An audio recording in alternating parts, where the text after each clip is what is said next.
Posso ver que existe um Deus a nos amar. No pequeno grão de areia, ou na estrela lá no céu,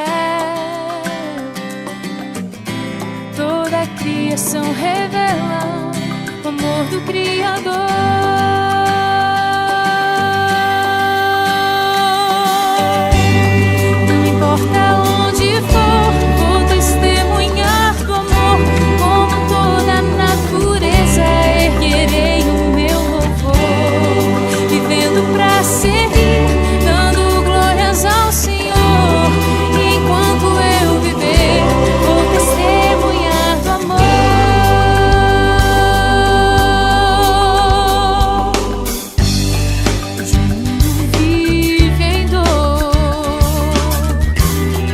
Deus abandonou.